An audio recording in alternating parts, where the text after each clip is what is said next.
बिस्मिल्लाहिर्रहमानिर्रहीम अस्सलाम वालेकुम जी बच्चों, क्या हाल चाल है जी। अच्छा भी बच्चों, आज हमने 1.4 एक्सरसाइज करनी है और ये इस चैप्टर की आखिरी एक्सरसाइज होगी, क्योंकि 1.5 जो है वो ग्राफ वाली एक्सरसाइज है, उसमें से कुछ आता नहीं है, ठीक है, और वैसे भी थोड़ी मुश्किल है और उसको करने का फ़ायदा भी नहीं है, आता ही कुछ नहीं है उसमें से, तो इसलिए उसको छोड़ेंगे हम। ये लास्ट एक्सरसाइज होगी 1.4 और इसके बाद हम जो है वो सेकंड चैप्टर को स्टार्ट करेंगे और सेकंड चैप्टर का भी 2.3 से स्टार्ट करेंगे कि एक प्रॉपर एक पैटर्न होता है। 2.3 से जो पीछे हैं 2.1 और 2 वो थोड़ी अगेन मुश्किल लगेगी आपको, पहले आप वो करें 2.3, 4, 5 और उसके बाद उसको करिएगा, फिर वो ज़्यादा अच्छी समझ भी आएगी। लेकिन बहरहाल चले, अभी तो हमने ये 1.4 जो है इसको कंप्लीट करना है। अब देखें, अभी हम इससे पहले पढ़ते आ रहे थे लिमिट, ठीक है। 1.3 में मैंने लिमिट समझाई थी कि लिमिट क्या होती है। अगेन हल्का सा मैं आपको आइडिया बता दूं कि हमारे पास फंक्शन होता है ना, y is a function of x, कि जी y x पे डिपेंड कर रहा होता है और हम क्या करते हैं x के डिफरेंट वैल्यूज़ ले लेके y की वैल्यू निकाल रहे होते हैं। तो लिमिट का हमने यही पॉइंट बताया था कि x की वैल्यू जो है किसी एक खास रकम की तरफ जो है वो जा रही होती है, जीरो की तरफ जा रही है या इन्फिनिटी की तरफ जा रही होती है। तो इसलिए हमने वो लिमिट का इस तरह से वो बनाई थी चीज़ की। लिमिट ये होती है, जैसे हम ये लिखते हैं ना कि limit x tends to zero, तो इसका मतलब क्या है कि x जो है आहिस्ता आहिस्ता जो है वो जीरो की तरफ जा रहा है। एग्जैक्टली जीरो नहीं होता, लेकिन जीरो के पास पहुंच रहा है। अब ये जो जीरो की तरफ पहुंचना है या किसी भी नंबर पे पहुंचना होता है, क्योंकि लिमिट कोई भी हो सकती है, तो वो दोनों तरफ से होती है, लेफ्ट साइड से भी, राइट साइड से भी। अब यहाँ मैंने ये मिसाल लिखी है कि फॉर एग्जांपल हमारा एक्स जो है वो 2 की तरफ जा रहा है, तो फिर 2 की तरफ जाने के 2 तरीके हैं, या तो आप लेफ्ट साइड से आएँ या राइट की तरफ से आएँ। मतलब आप राइट की तरफ से आते हैं तो आप पहले एक्स की वैल्यू 10 लेते हैं, फिर 9 लेते हैं, फिर 8 लेते हैं, तो आहिस्ता आहिस्ता आप 2 के पास पहुंचते हैं। लेफ्ट से भी हो सकता है, अब ये 2 पे पहुंचना है ना, तो -4 से शुरू कर लें, -3, -2, -1, आहिस्ता आहिस्ता आप 2 की तरफ जा रहे हैं। तो ये जो लिमिट है हमारी वो 2 तरफ से आ सकती है, ये हमें याद रखना है, लेफ्ट साइड से, राइट साइड से। अब यहाँ हमने यही करना है कि हमने ये 2 डिफरेंट तरह से लिमिट फाइंड करनी है। लेफ्ट हैंड लिमिट भी फाइंड करेंगे, राइट हैंड लिमिट भी फाइंड करेंगे। लेफ्ट हैंड यही है कि आपका वो जो वैल्यू है वो लेफ्ट तरफ से आ रही है, उल्टी तरफ से आ रही है, नेगेटिव साइड से आ रही है, ऐसे कह लें, उस नंबर के पीछे से आ रही है। और राइट हैंड साइड होगी तो उसका मतलब ये होगा कि उसके वो पॉजिटिव साइड से आ रही है, आगे की तरफ से आ रही है, पीछे की तरफ, ठीक है। तो अब ये इसमें फ़र्क क्या होगा, देखें, लिखते तो उसी तरह से हैं, limit x tends to c f of x, यानी कि उस फंक्शन की लिमिट हम ले रहे हैं और लिमिट का आंसर जो है वो ये आता है। लेकिन लेफ्ट हैंड का फ़र्क कहाँ से पता चलेगा, इस माइनस से। हमने c या जो भी नंबर यहाँ हुआ करेगा उसके साथ एग्जैक्टली ऊपर नहीं, थोड़ा सा आगे माइनस लिख देना है। इसी तरह जब राइट हैंड साइड लिमिट लिखेंगे तो उसके भी, जब वो सी नंबर जो भी नंबर होगा उसके ऊपर जो है थोड़ा सा आगे की तरफ प्लस का साइन लगा देंगे। तो बाकी काम वही कुछ होगा, कोई फ़र्क नहीं पड़ना, ठीक है। सिर्फ काम क्या होना है, लिमिट उसी तरह से होनी है, सिर्फ ये लिखने का फ़र्क है। बाकी आगे जो सवाल हल करना होता है वो भी वही तरीका है जो पीछे हमने पढ़े हुए हैं। तो इसलिए इसमें कुछ नया नहीं आना, नया सिर्फ ये है कि आपने लिमिट को एक दफ़ा लेफ्ट हैंड साइड से लेना है और एक दफ़ा राइट हैंड साइड से लेना है। अब इन चीज़ों पे डिपेंड करते हुए ना हमारे पास ये 2 जो है ये थ्योरम्स कह लेंगे, ये चीज़ें हैं जिनका हमें समझना ज़रूरी है, और क्योंकि ये सवाल में भी चीज़ें आती हैं। एक है कॉन्टीन्यूटी ऑफ अ फंक्शन, कि एक फंक्शन जो है कब कॉन्टीन्यूस होता है। कॉन्टीन्यूस बेसिकली मुसलसल को कहते हैं, ठीक है, कि वो जो हम एक्स की डिफरेंट वैल्यूज़ ले रहे हैं तो उसकी मुसलसल ये होता है कि एक्स से छोटी वैल्यू भी उसमें लगाई जा सकती हो, ठीक है ना। तो उससे लगाने से वो फंक्शन बनता हो, तो वो कंटिन्यूटी होती है। उसके लिए यहाँ देखें, ये 2-3 कंडीशंस हैं कि कंटिन्यूस कोई फंक्शन जो है कंटिन्यूस कब होगा, ये 3 चीज़ें जो है उसके अंदर हो रही हूँ। अब देखें, a function f is said to be continuous at a number c if and only if, ये डबल f जब लिखते हैं तो इसका मतलब ये होता है if and only if these 3 conditions are met. ये 3 कंडीशंस जो है वो हो रही हूँ। पहली क्या है, जो ज़ाहिर याद रखने वाली चीज़ है, कि f of c is defined. मतलब ये हुआ कि जो हमारे पास फंक्शन होगा ना, मिसाल के तौर पे y is equal to 2x + 5, ये एक फंक्शन है और इसकी लिमिट वो कह रहा है जी x is equal to for example 6 के ऊपर है, कुछ भी हो सकता है। तो ये जो x की वैल्यू 6 है ना, वो हम इधर लगा के तो y की कुछ वैल्यू निकलती हो, इसका ये मतलब है f ऑफ c, कि वो जो c पॉइंट है, जैसे ये x इज इक्वल टू 6 है, ये c है हमारा, तो वो वैल्यू लगाने से फंक्शन की कोई वैल्यू आती हो, f of c is defined होता हो, फंक्शन की वैल्यू आती हो कुछ, ठीक है। और फिर कहता है कि जब हम उसकी लिमिट लें, limit x tends to c, ज़ाहिर लिमिट को फिर इस तरह से लिखते हैं ना कि limit x tends to c f of x, ठीक है। तो वो फिर कहता है लिमिट भी उसकी बनती हो कुछ ना कुछ, उस लिमिट का कुछ आंसर आता हो, तो लिमिट भी होनी चाहिए। और फिर दूसरी बात वो एंड पे तीसरी बात वो ये कर रहा है कि ये जो दोनों वैल्यूज़ आती हैं, आप एक दफ़ा डायरेक्ट वो c की वैल्यू पुट करते हैं और एक दफ़ा लिमिट हल करके करते हैं, तो दोनों का आंसर फिर एक बराबर हो आपस में। तो अगर वो बराबर हो तो फिर हम कहते हैं कि फंक्शन कॉन्टिन्यूस है। तो ये 3 चीज़ें होनी ज़रूरी हो। और एक और है इसके अंदर कि for existence of a limit, कि एक लिमिट जो है कब होती है, कि लिमिट ये नहीं है कि ज़ाया हो जाएगी, या लिमिट वो क्या कहते हैं कि वो उसका आंसर नहीं निकलेगा। आंसर कब निकलेगा उसके लिए ये उसने कंडीशन बताई हुई है। तो कंडीशन ये है कि जब आप लेफ्ट हैंड साइड की तरफ से लिमिट लेते हैं, राइट हैंड की तरफ से जो लिमिट लेते हैं वो, और एक्चुअल जो लिमिट की वैल्यू है वो, ये तीनों आपस में बराबर होनी चाहिए, ठीक है। Left hand side limit, right hand side limit और उसकी एक्चुअल वैल्यू जब हम डायरेक्ट वैल्यू पुट करा देते हैं फंक्शन में, वो तीनों चीज़ें बराबर होनी चाहिए। अब अभी तक ये थ्योरी है, ठीक है ना। अब अगर आपको पता है कि थ्योरी ज़ुबानी पढ़े तो इतनी हास पल्ले नहीं पड़ती जब तक हम उसके सवाल हल ना करें। तो जब आप सवाल हल करेंगे ना तो फिर ज़्यादा बेहतर समझ आएगी कि हो क्या रहा था, बताया क्या जा रहा है। अब आप एक्सरसाइज शुरू करें। 1.4 एक्सरसाइज है। पहला सवाल, determine left hand limit and right hand limit. ठीक है, अभी हमने पीछे पढ़ा, ये हम जो चीज़ें कर सकते हैं। And then find the limit when X tends to C, कि जी एक्स जो है वो सी की तरफ जा रहा हो, तो लिमिट किस पे लेनी है, एक्स टेंड्स टू सी पे। अब ये उसने नीचे फंक्शन दिया हुआ है एफ ऑफ एक्स, आप देखना प्रॉपर फंक्शन है पूरा, 2x² प्लस x माइनस 5 और सी की वैल्यू बताई है 1, कि जी अब हमारी लिमिट हमने कहाँ तक लेनी है, 1 पे लेनी है। तो हम पहले लेफ्ट हैंड की जो लिमिट है अब हम लिखेंगे LHL, लेफ्ट हैंड लिमिट। तो वो क्या होगी, लिमिट का लिखेंगे LIM, limit x tends to 1, जाहिर है क्योंकि उसने सी कहा है ना 1, तो हमने x टेंड्स टू 1 लिखना है, x अप्रोचेज टू 1 लिखना है। और चूंकि लेफ्ट हैंड है तो ये देखें साइड पे करके ऊपर थोड़ा सा हम माइनस लिख देते हैं। और एफ ऑफ एक्स जाहिर है फंक्शन की लिमिट लेनी है। अब उस दोबारा आगे अगला स्टेप जब बनाएंगे ये लिमिट सारी लिखेंगे ऐसे ही, और एफ ऑफ एक्स की जगह पे वो जो फंक्शन दिया हुआ है वो हम उसमें पुट करा देंगे, लिख देंगे कि भाई इस फंक्शन की हम लिमिट लेने लगे। अब लिमिट लेनी आसान है, करना कराना कुछ भी नहीं है, जस्ट ये करना है कि ये 1 को उठाना है और एक्स की जगह पे लगा देना है। यानी करने वाला काम बस इतना ही है कि एक्स की जगह आप ये 1 लगा दें। अब जब 1 लगाएंगे तो इसको हल करते हैं, 2 1 2 होगा, 2 और 1 3 हो जाएगा, 3 में से 5 माइनस करेंगे तो कितना आ गया, -2 आ गया। तो ये हमारी लेफ्ट हैंड लिमिट हो गई। राइट हैंड भी आंसर देखें यही आना है, सिर्फ क्या फ़र्क पड़ना है, लिखने का फ़र्क पड़ना है, बाकी काम कुछ भी नहीं है। वो पिछला काम ही कॉपी पेस्ट हो रहा है। लिमिट एक्स टेंड्स टू 1 और देखें माइनस की जगह प्लस लिख लिया क्योंकि राइट हैंड साइड है। F of x is equal to, फिर वही लिमिट लिख के फंक्शन की वैल्यू पुट कर दी और अब फिर वही 1 को लगा देना उसके अंदर। ठीक है, 1 सूत्र लगा। अब असल में मसला ये है कि ये जो लिमिट वाली चीज़ होती है ना, मैं इसको इन डेप्थ जाकर नहीं समझा रहा कि अब ये क्यों हो रहा है ऐसे कि उधर भी 1 लगाया तो इधर भी 1 लगाया, वो फिर बहुत दूर चला जाता है। अभी जस्ट इतना ही ज़हन में रखें क्योंकि बोरिंग हो जाएगा आप लोगों के लिए। सो बहरहाल तो 1 लगाएं और उसी तरह से हल करें। तो राइट हैंड साइड की भी जाहिर है फिर वही आनी है क्योंकि पहले भी 1 लगाया, अभी 1 लगाना है। ठीक है, और नीचे फिर हम जस्ट लिख देंगे कि चूंकि उसकी left hand limit right hand limit दोनों माइनस वाली और प्लस वाली बराबर आ रही हैं, और किसके बराबर आ रही हैं, -2 के। तो फिर जाहिर है कि हम ये फाइंड कर दिया उसे, क्योंकि यही उसने कहा था फाइंड करें। अब एक पार्ट हमने समझ लिया ना, बाकी पार्ट बिल्कुल वैसे ही होने हैं। सेकंड पार्ट देखें, फंक्शन दिया हुआ है और सी की वैल्यू उसने दे दी है। पहले वही लिखना है LHL, left hand limit, limit लिख के x टेंड्स टू -3 क्योंकि -3 है, लेकिन ऊपर टॉप पे उसकी टोनी के ऊपर माइनस लिखना है, एफ ऑफ एक्स लिखना है, फिर दोबारा से लिख के एफ ऑफ एक्स की वैल्यू देखें, एग्जैक्ट रिपीट हो रहा है ना, एक दफ़ा आपने खुद करना है साथ, और लिख के फिर अब आपने वैल्यूज पुट करा देनी है। एक्स की जगह -3 लगाएं तो इसको हल करें तो ये आपके सामने हल हो रहा है, आंसर क्या आ रहा है उसका 0 आ रहा है। एग्जैक्टली यही सारा कॉपी करना है, किस काम के लिए, प्लस के लिए, राइट हैंड लिमिट के लिए।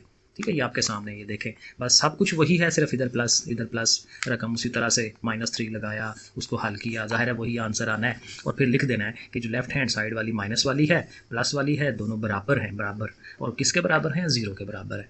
तो ये लिमिट एग्जिस्ट करती है। इसी तरह से थर्ड पार्ट देख लें।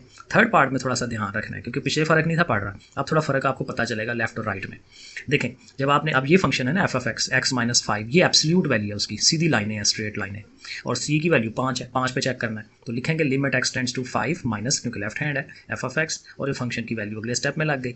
अब देखें, याद ये रखना है आपको, अगर पता हो, याद हो कि 10th में शायद हमने ये पढ़ा था, 7वें चैप्टर में एब्सोल्यूट वाले सवाल थे वहाँ पे, कि उसमें जब एब्सोल्यूट को आप ख़त्म कराते हैं, इस अलामत को ख़त्म कराते हैं, तो आप इस रकम को एक दफ़ा प्लस में और एक दफ़ा माइनस में लिखते हैं। तो ये दो तरह से रकम हो सकती है। अब हम यहाँ देखें, एब्सोल्यूट ख़त्म करा के ब्रैकेटें लगाएंगे और लिखेंगे माइनस। अब ये ज़रा मुझे बताएं आप लोग, माइनस क्यों लिखा भला, क्या वजह बनी है माइनस लिखने की? इसलिए कि अब हम उसकी लेफ्ट साइड से आ रहे हैं।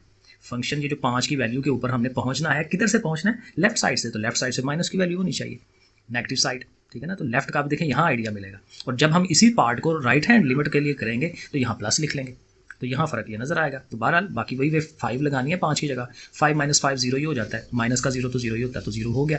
ठीक है, राइट हैंड साइड जब लिखनी है तो देखें उसी तरह से इधर प्लस लिख लेना है, बाकी सब कुछ वही, इधर प्लस लिखा हुआ है, फंक्शन लिखा है। अब देखें यहाँ हम प्लस लिख रहे हैं बाहर, जब हमने एब्सोल्यूट खत्म करके ब्रैकेटें लगाई हैं, क्योंकि अब हम राइट हैंड साइड की तरफ हैं, तो फिर प्लस लिख के एक्स की वैल्यू पुट करा के आंसर है फिर भी 0 ही आना है। तो फिर वही बात, left hand limit right hand limit बराबर है, और किसके बराबर है, 0 के। लो जी, तो ये था पहला सवाल। देखें बिल्कुल ईजी था, कोई इसमें मुश्किल नहीं है, सिर्फ स्टेप्स ध्यान रखना है कि कैसे करना है। और ध्यान ये स्टेप्स का तभी होता है जब आपने प्रैक्टिस करनी है। मैथ लिखने से आता है, करने से। Question number 2, discuss the continuity of the function. अब कंटिन्यूटी वाले मैंने वो जो 3 बातें बताई थी कि वो होनी ज़रूरी है, तो वो हम यहाँ चेक कर लेंगे। Continuity of the function F at X is equal to C, यहाँ पे भी आ रहा है सी की वैल्यू, और सी की वैल्यू फंक्शन में देगा। अब ये सवाल है पूरा। तो जो पहला सवाल है, आप देखें बास का, अब ये देख शक्ल देख के डरना नहीं है, कुछ भी नहीं है। मुझे भी जब नहीं था पता होता, ठीक है, तो सवाल देख के ये अजीब डर लगता था, ये क्या चीज़, नई चीज़ आ गई है, कुछ भी नहीं है। क्योंकि जब समझ आ जाए तो फिर कुछ भी नहीं होता। फंक्शन जो है ना, फंक्शन की दो हालतें हैं। एफ ऑफ एक्स जो है 2x + 5 होगा कब, जब x की वैल्यू 2 से छोटी होगी या उसके बराबर होगी। अगर हम 2 से छोटी वैल्यू लें या उसके बराबर लें तो फिर ये फंक्शन लेना है एफ ऑफ एक्स की जगह पे। और अगर 2 से बड़ी है, ये देखें ना, x इज़ ग्रेटर देन 2, तो 2 से बड़ी वैल्यू 3, 4, 5 अगर लेंगे तो वो फिर ये फंक्शन लेंगे। और बड़ी का मतलब क्या है, right hand side. Right hand side आगे की तरफ चीज़ जाती है ना। और लेस देन का मतलब क्या है, लेफ्ट हैंड साइड। यानी जब हम लेफ्ट हैंड साइड लिमिट लेने लगेंगे तो फंक्शन ये इस्तेमाल करेंगे, जब राइट हैंड करेंगे तो ये कर लेंगे। बस इतना सा काम है। आप देखें, इसको लिखें। सबसे पहले तो फंक्शन को लिखें ना। अब मैंने बताया था पीछे कि कंटिन्यूटी जब चेक करते हैं तो पहले फंक्शन की वैल्यू भी निकालते हैं बगैर लिमिट के, ठीक है। तो वो जो 2 पे चेक कर रहा है ना, c = 2 उसने ये दिया हुआ है, तो आप x की जगह 2 लिखो, ठीक है। तो 2 लिखने से वैल्यू कितनी आ गई, 9। अब हम लेफ्ट हैंड लिमिट भी ले लेंगे और राइट हैंड लिमिट भी फाइंड कर लेंगे। ये देखें, कुछ भी नहीं है काम, LHL लिखा, उसी तरह लिमिट। अब चूँकि लेफ्ट है तो यहाँ माइनस लिखा जाना है। फिर फंक्शन की जगह ये आप देखें, लेफ्ट हैंड वाली है तो 2x + 5 सही हो गया ना, क्योंकि वो x जो है वो 2 से छोटे वाला है। छोटा मतलब माइनस की तरफ, लेफ्ट की तरफ। तो फिर ज़ाहिर है इसमें फिर हम 2 लगाएंगे तो देखें उसका आंसर 9 आ रहा है। राइट हैंड लिमिट जब लेंगे उसी तरह लिखेंगे, प्लस का साइन लाजमी लगाना है। और अब देखें फंक्शन और हो गया 4x = 1, क्योंकि ये बड़े वाला है, ग्रेटर देन 2 वाला। दोबारा देख लें, ग्रेटर देन 2 वाले के लिए ये फंक्शन यूज़ करना है 4x + 1। तो ये हम यहाँ लिखेंगे, जस्ट फिर वैल्यू पुट करानी है तो वो भी 9 आ रहा है। तो फिर मतलब क्या हुआ, तीनों चीज़ें आपस में बराबर आ गई हैं और तीनों चीज़ें कंडीशन मीट कर रही हैं। लेफ्ट हैंड लिमिट भी आ गई, राइट हैंड लिमिट भी आ गई और उसके अंदर वैल्यू पुट करने से वो भी आ गई। तो तीनों कंडीशंस फुलफिल हो रही हैं। Since all 3 conditions are met so the function is continuous. Second part देखें। अब ज़ाहिर है एक कर लिया है तो उसी को कॉपी करना है आगे। फंक्शन की ये 3 हालतें हैं यहाँ पे। x जब 1 से छोटा है तो फिर ये फंक्शन, बराबर है तो 4 वैल्यू, और जब ग्रेटर है 1 से तो फिर ये, यानी लेफ्ट के लिए हमने ये लेना है, राइट के लिए ये लेना है, और जब फंक्शन की वैल्यू निकालनी है तो ये वैल्यू लेनी है, ठीक है। सो अब वही बात, किस पे वैल्यू, किस पे लेनी है, 1 पे, c = 1 है। तो फंक्शन जो है 1 के ऊपर क्या वैल्यू आ रही है, 4 है ना, = 1 है ना, = 1 पे 4 आएगा। तो ये पहली कंडीशन हो गई कि पहली फंक्शन की वैल्यू है। फिर लेफ्ट हैंड लिमिट लेनी है, उसी तरह से लिखना है, माइनस लिखना है। लेफ्ट हैंड के लिए मैंने कहा जब लेसर वाली वैल्यू लेनी है, x इज़ लेस देन 1, तो ये फंक्शन लेना है, ठीक है। तो वो फंक्शन ले लेंगे, 1 की वैल्यू पुट कराएंगे, वैल्यू आ जाएगी। राइट हैंड लिमिट उसी तरह प्लस साइन, और उसका फंक्शन अब ग्रेटर वाला लेना है, 2x वाला, ये वाला, क्योंकि x ग्रेटर है, ठीक है। तो फिर x की जगह 1 लिखेंगे तो आ गई। तो तीनों चीज़ें चूँकि होल्ड कर गई हैं, left hand side, right hand limit, सारी कुछ हैं, तो ये फिर हम ये लिख देंगे और उसी तरह से हो जाएगा। क्वेश्चन नंबर 3 जो उसने दिया हुआ है, कहता है एफ ऑफ एक्स, ये फंक्शन दिया हुआ है उसी तरह से, लेकिन कहता है कि अब यहाँ ये थोड़ा बड़ा फंक्शन सवाल है, कह लेंगे डबल सवाल है, क्योंकि इसमें 2 चीज़ों के ऊपर कंटिन्यूटी चेक करनी है। तो 2 सवाल उसने इकट्ठे दे दिए हैं, एक दफ़ा x = 2 पे, एक दफ़ा -2 पे। और अगेन इस पर ध्यान रखना है, ठीक है। जब आप फॉर एग्जांपल 2 के लिए चलेंगे ना, तो फिर आपने 2 की लेफ्ट हैंड लेनी है, राइट हैंड लेनी है। तो 2 से छोटा, आप देखें ज़रा 2 से छोटा कहाँ है, प्लस का 2 है ना, प्लस का 2 किधर है, ये वाला प्लस का 2 है। और यहाँ क्या है, x is greater than and equal to, तो ज़्यादा, 2 से बड़ा मतलब वो क्या कहते हैं, राइट हैंड वाला। तो राइट हैंड लिमिट जब कर रहे होंगे तो हम ये लेंगे इसके लिए, ठीक है। और लेफ्ट के लिए देखें 2 से छोटा कहाँ है, यहाँ पे है, देखें x इज़ लेस देन 2, तो फिर ये वाला फंक्शन यूज़ होना है। जब हम माइनस के लिए करेंगे तो वो यहाँ पे है कि x जो है छोटा है -2 से, तो फिर लेफ्ट हैंड उसके लिए ये हो जाएगी, इसकी लिमिट, और राइट हैंड जो फिर ये हो जाएगी। मतलब इस तरह से करके इसको ध्यान रखना है कि इस नंबर से आगे पीछे, इस नंबर का लेफ्ट उससे नीचे वाला, राइट उससे आगे वाला, इसका भी उसी तरह पीछे आगे, ये ध्यान रखना है बस, बाकी सारा काम ईजी हो जाएगा। सो देखें, जब x = 2 पे करने लगे हैं तो फंक्शन 2 के ऊपर 3 है, उसने लिखा हुआ है कि जब = 2 होगा तो वो 3 वैल्यू उसकी बनती है। 2 के ज़ाहिर अब लेफ्ट वाली लिमिट लेनी है, तो ये फंक्शन है वो, बाकी उसी तरह लिखा, उसकी वैल्यू पुट करा ली, 3 आ जाएगा आंसर। राइट हैंड साइड के लिए वो है ही 3, ठीक है ना, वो क्योंकि 2 से ग्रेटर वाला जो है, ये देखें दोबारा मुझे लगता है बार बार कि ये देखें ना, x इज़ ग्रेटर देन 2, तो उसके लिए सिर्फ ये 3 फंक्शन है, तो 3 को ही सिर्फ हमने लेना है। और इसमें चूँकि x की वैल्यू पुट नहीं होती तो 3 का 3 आ जाएगा। तो तीनों कंडीशंस हो गई, तो फिर ज़ाहिर है वो कॉन्टिन्यूस हो जाएगा, तीनों आपस में बराबर हैं। फिर -2 के लिए f ऑफ -2 जो है, अब फिर -2 कहाँ इक्वल टू है, ये देखिए ज़रा, -2 के कहाँ, ये देखें, x is less than and equal to -2, equal to -2 है ना, तो फिर ये फंक्शन यूज़ होगा उसका। तो ये देखें इक्वल के लिए हम ये देखें यहाँ पे कर रहे हैं, तो -2 यूज़ होना उसकी जगह पे, ठीक है। तो ये आ जाएगा -6। फिर इसी का जब हमने लेफ्ट हैंड साइड लिमिट लेनी है तो हमें ध्यान रखना है कि -2 से छोटे वाली साइड कहाँ पे है, तो वो फंक्शन फिर वही है 3x वाला, और उसमें हम पुट कराएंगे -6। राइट हैंड साइड के लिए करेंगे तो हमने सिर्फ ये ध्यान रखना है कि -2 से बड़ा कहाँ पे है। दोबारा आपने बार बार इधर देखना है, ठीक है। -2 से बड़ा देखें, -2 से बड़ा यहाँ लिखा हुआ है, x इज़ ग्रेटर देन -2, तो फिर आपने ये फंक्शन यूज़ करना है, ठीक है। इसलिए बार बार बार आपको दिखा रहा हूँ कि इसमें कन्फ्यूजन हो सकती है, बार बार वहीं चेक करना है आपने हर दफ़ा, ठीक है। तो फिर ये फंक्शन लगाएं, उसमें भी वैल्यू पुट कराएं। अब यहाँ जब पुट करा रहे हैं वैल्यू, तो फिर वो आंसर वो नहीं आया, 3 आया। देखें पीछे जो लिमिट कराई थी तो वो -6 आया आंसर, यहाँ 3 आ गया। तो राइट हैंड लिमिट और लेफ्ट हैंड लिमिट जो है ये आपस में बराबर नहीं आ रही। तो जब बराबर नहीं आई तो फिर जाहिर है कि उसकी जो लिमिट है वो एग्जिस्ट नहीं करती और वो वहाँ फंक्शन नहीं कॉन्टीन्यूस नहीं होगा, क्योंकि कॉन्टीन्यूस के लिए उनको बराबर होना ज़रूरी है। तो बराबर नहीं आए तो कॉन्टीन्यूस नहीं है। ओके, दोबारा प्रैक्टिस करते हैं बार बार। क्वेश्चन नंबर 4 देखें, क्योंकि वो पिछले सवाल में ज़रा 2 सवाल उसने मिक्स किए हुए थे, क्योंकि जब सिंगल सवाल हो ना तो हल करना आसान हो जाता है, समझना आसान हो जाता है उसको। फंक्शन दिया हुआ है जब x less than and equal to -1 है, तो लेसर का मतलब यानी ये जब हमने इसको यूज़ करना है कब करना है, लेफ्ट हैंड्स लिमिट के लिए, LHL के लिए, क्योंकि लेसर है। बस ये टोटका ज़हन में रख लें, x जब छोटा होगा तो लेफ्ट हैंड लिमिट, x जब बड़ा होगा तो राइट हैंड लिमिट, ठीक है। ये राइट हैंड के लिए इसको यूज़ करेंगे। और एक दफ़ा बराबर के लिए भी यूज़ करते हैं, तो बराबर में फिर यही है, तो बराबर के लिए ये वाला फंक्शन होगा, क्योंकि 3 चीज़ें फाइंड करने हैं ना हर दफ़ा। सो ये देखें, पहले हम लेफ्ट हैंड लिमिट ले रहे हैं, ठीक है, माइनस लिखा। अब लेफ्ट हैंड के लिए वही था x+2, अभी मैंने ऊपर बताया आपको, और उसमें आप -1 लगाएं तो आपका आंसर 1 आ जाएगा। राइट हैंड लिमिट जाहिर है ये इधर प्लस लिखना है f(x) उसी तरह, लेकिन राइट के लिए मैंने कहा था ग्रेटर, तो वो c+2 आएगा। ऊपर मैंने सवाल के अंदर बार बार देखें उसे। तो अब यहाँ जो कि x है ही नहीं है, तो x की वैल्यू कहाँ लगानी है, तो ये एज इट इज़ ही आएगा c+2। अब चूंकि उसने सवाल में कहा हुआ है कि ये फंक्शन कॉन्टीन्यूस है, तो जब कॉन्टीन्यूस होता है तो लेफ्ट और राइट ये दोनों आपस में बराबर होते हैं। तो हमने क्या करना है कि सिंस लिमिट एग्जिस्ट करती है, कॉन्टीन्यूस है, जो भी है, तो फिर उनको हमने दोनों को बराबर रख लेना है। तो बराबर रखने से ये होगा c+2 = 1 होगा, +2 को उधर ले जाएं, -2 + 1 करें तो c का आंसर -1 बन जाएगा। क्वेश्चन नंबर 5 देखते हैं, find the value of m and n। पीछे सिर्फ हमने c की वैल्यू निकाली थी, यहाँ 2 वैल्यूज़ लेनी है, m की और n की, ठीक है ना। So that the function is continuous, वही बात वही सारी, x = 3 के ऊपर आपने चेक करना है। और अगेन आपके पास ये लेसर देखें नज़र आ रहा है, ये ग्रेटर नज़र आ रहा है, x की तरफ से पढ़ते हैं ना, x इज़ लेस देन 3। तो जब लेसर होगा तो ये लेफ्ट हैंड के लिए आपने करना है, और ये ग्रेटर है तो ये आपने राइट हैंड के लिए इसको यूज़ करना है, ठीक है। तो अब आप लिखें LHL लिमिट, वही सारा माइनस लिखें, ठीक है। अब लेफ्ट के लिए हमारी mx थी, ऊपर ये लिखा हुआ है mx, ठीक है ना, लेफ्ट के लिए कोई mx है, तो mx यूज़ करें, x की जगह 3 लगाएं तो 3m हो गया। जब आप अपने राइट हैंड के लिए करना है तो राइट हैंड के लिए भी वही सारा लिख के फंक्शन को राइट हैंड वाले को लेके और उसमें वैल्यू पुट कराएं तो वो 3। और चूंकि वो कॉन्टीन्यूस फंक्शन है, दोनों ने इक्वल होना है, राइट हैंड लिमिट और लेफ्ट हैंड लिमिट ने दोनों को इक्वल रख लिया, तो m जो है किसके इक्वल आ गया, 1 के, क्योंकि 3 कट गया। अब n रह गया, लेकिन n में ये होता है कि वो फंक्शन, आप देखें n कहाँ से मिलना है हमें, ये n है, और n कहाँ से मिलना है, जब x = 3 है, तो = 3 भी, क्योंकि ये तीनों चीज़ें बराबर होती हैं, left hand limit, right hand limit और फंक्शन की वैल्यू, ये तीनों बराबर होती हैं। तो ये जो x = 3 पे n वैल्यू है ना, तो n वैल्यू ने भी किसी लिमिट के बराबर होना है, ठीक है। तो ये फंक्शन की वैल्यू जो n आई है, लिमिट देखें ना, लिमिटें क्या आई हैं, ये ज़रा देख लें, लेफ्ट हैंड और राइट हैंड लिमिट दोनों 3 आई है, 3 आई है ना, तो फिर n को हमने 3 के इक्वल रख लेना है, क्योंकि ये n की वैल्यू लिमिट के बराबर है, तो n = 3 भी हो जाएगा। तो ये भी आंसर इसका बन गया। सेकंड पार्ट देखें इसका, उसी तरह से है, यहाँ पे सिर्फ m फाइंड करना होगा क्योंकि n तो है ही नहीं है, और यहाँ पे भी सारी मालूमात दी हुई है। Lesser, x is less than, थोड़ा है, छोटा है, यानी कि ये लेफ्ट हैंड के लिए होगा, और ये ग्रेटर है तो ये राइट हैंड के लिए इसने यूज़ होना है, इस वाले ने, ठीक है। तो बहरहाल, और इक्वल टू के लिए भी इसने यूज़ होना है, तो f(3) जब हमने ये वैल्यू 3 लगानी है तो इसके अंदर लगानी है, तो वो 3 का स्क्वायर 9। लेफ्ट हैंड आप करें, वही सारा लिखें, और फंक्शन ज़ाहिर है लेफ्ट हैंड वाला हमने इसको यूज़ करना है mx को, और x की जगह फिर 3। राइट हैंड को भी करें, राइट हैंड के लिए फिर वो x के वो यूज़ होना है, तो वो 9 आ जाएगा। दोनों को इक्वल रखें एक दूसरे के, m की वैल्यू निकाल दें। लास्ट वाला क्वेश्चन है जी, और इसमें थोड़ा सा ये बड़ा है, f(x) = ये काफ़ी बड़ी वैल्यू, कब, जब x 2 के बराबर नहीं है, क्योंकि असल में इसमें बटा आ रहा है ओवर, और ओवर में हमेशा हमने 0 से बचना होता है, क्योंकि 0 से किसी चीज़ को डिवाइड करें तो वो इन्फिनिटी हो जाती है, हल नहीं हो सकती।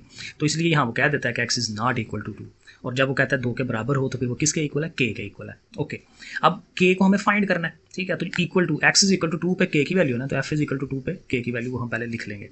अब लिमिट, ठीक है, 2 पे ही लिमिट लेनी है, लिमिट x टेंड्स टू 2, और ये पूरा बड़ा फंक्शन। अब इस बड़े फंक्शन पे डायरेक्ट 2 लगाएंगे ना, तो वो हल नहीं होगा, 0/0 आ जाएगा, ओवर में भी 0 आ जाएगा, क्योंकि ऊपर उसने बताया भी है कि 2 लगाएंगे तो वो मसला हो जाएगा। तो फिर इसको थोड़ा सा हमें हल करना पड़ेगा, रैशनलाइजेशन वगैरह, क्योंकि अंडर रूट्स आ रहे हैं। तो ये जो रकम है ना ऊपर वाली, इसी रकम को एक दफ़ा आगे लिखें मल्टीप्लाई में, एक दफ़ा डिवाइड में, इधर नेगेटिव है यहाँ प्लस रख लें। रैशनलाइजेशन बड़ी दफ़ा हमने पहले की हुई है 9-10 में भी, ठीक है। अब ऐसे लिख लें। अब ऐसे लिखने से यही होगा कि ऊपर देखना, ये सारी अमाउंट और ये अमाउंट आपस में मल्टीप्लाई होनी है, ज़रब होनी है, और इस पर फार्मूला लग रहा है a - b × a + b। तो फार्मूला होता है ना ए का स्क्वायर माइनस बी का स्क्वायर, है ना, ए स्क्वायर माइनस बी स्क्वायर। और नीचे एज इट इज़ इसको भी रहने दें, इसको भी रहने दें, मल्टीप्लाई की फॉर्म में ज़रबें ब्रैकेट श्रैकेट लगा के नीचे उसको लिख लें।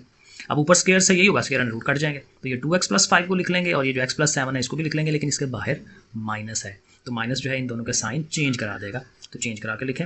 2x में से x निकालें, सिंगल x, 5 में से 7 -2 x -2 आएगा। तो ये अगला स्टेप हमारा बन जाएगा। अब ये हल होने के नज़दीक आ गया, क्योंकि अब ये चीज़ और ये चीज़ सेम है, इनको आप कटवा दें तो 1/, ये चीज़ रह गई। और अब आप वैल्यू पुट कराएं, क्योंकि अब इशू कोई नहीं है, 0 नहीं हो सकता।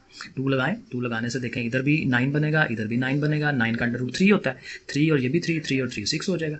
तो फिर ये जो फंक्शन है उसकी जो लिमिट की वैल्यू 1/6 आई है और f(2) जो है वो k आया था। और फिर हमने कहा कि लिमिट की फंक्शन की वैल्यू कॉन्टिन्यूस में बराबर होती हैं, तो इन दोनों को हम आपस में बराबर रखेंगे, तो फिर k किसके इक्वल आ गया, 1/6 के इक्वल आ गया। लें जी, ये एक्सरसाइज डन होगी। नेक्स्ट इंशाल्लाह हम चैप्टर नंबर 2 करते हैं, मज़े का चैप्टर है, और 2.3 से स्टार्ट करेंगे। ओके फिर बच्चों, अल्लाह हाफिज़।